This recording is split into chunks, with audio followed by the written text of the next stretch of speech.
Bismillahirrahmanirrahim. Assalamualaikum warahmatullahi wabarakatuh. Perkenalkan, nama saya Andi Reski Fadila dengan NPM 2024213001 akan memaparkan hasil tugas yang telah diberikan, yaitu tentang manajemen risiko perbankan syariah.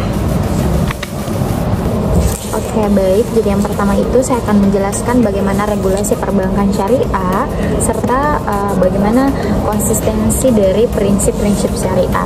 Jadi yang pertama itu regulasi perbankan syariah bisa kita ketahui bahwa dia didasarkan oleh landasan hukum dengan Undang-Undang Nomor 21 tahun 2008 tentang perbankan syariah.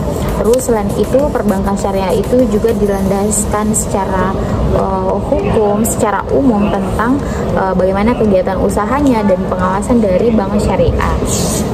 Adapun peraturan yang terkait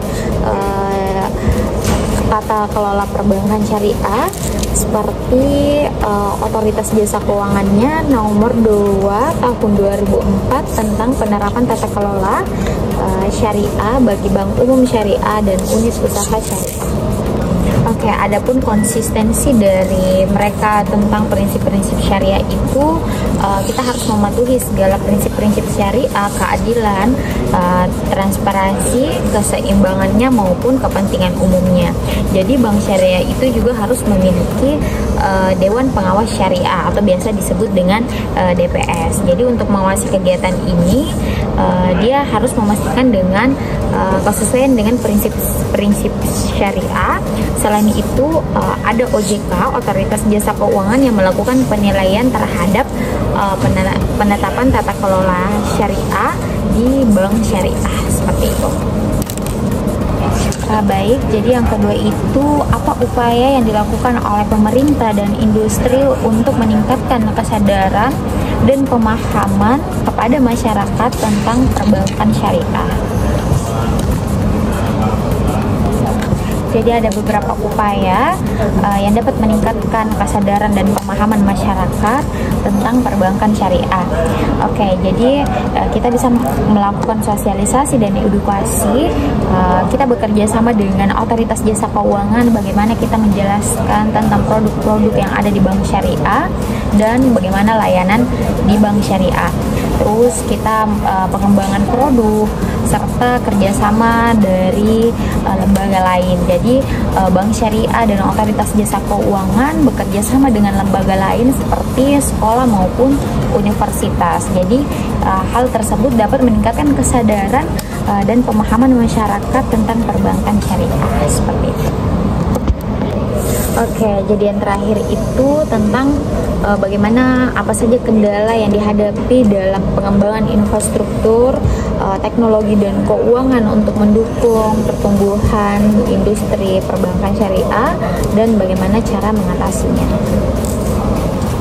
Oke, baik. Jadi ada beberapa kendala yang perlu dihadapi dalam pengembangan infrastruktur teknologi dan perindustrian dari perbankan syariah itu. Yang pertama, keterbatasan dari infrastruktur karena masih belum sepenuhnya mendukung kebutuhan perbankan syariah. Terus yang kedua itu ada biaya implementasi yang dimana juga memerlukan biaya yang cukup besar dan masih belum memadai. Terus untuk keterampilan dari sumber daya, dia juga mungkin belum memiliki keterampilan karena untuk mengoperasikan infrastruktur, teknologi dan keuangan yang baru itu memerlukan banyak keterampilan. Sedangkan perbankan syariah itu masih minim terhadap keterampilan tersebut. Adapun cara mengatasi dari kendala itu, selanjutnya adapun cara mengatasi dari pengembangan infrastruktur pemerintah di industri dalam perbankan syariah. Yang pertama itu kita menginvestasi infrastruktur itu yang dimana kita melakukan investasi untuk meningkatkan keuangan mengenai infrastruktur teknologi. Terus yang kedua, pengembangan sumber daya manusia. Kita perlu melakukan pengembangan sumber daya manusia untuk meningkatkan keterampilan dan pengetahuan tentang perbankan syariah. Terus kita melakukan juga kerjasama dari lembaga lain agar dapat meningkatkan infrastruktur teknologi dan keuangan ataupun meningkatkan kesadaran dan pemahaman masyarakat tentang perbankan syariah.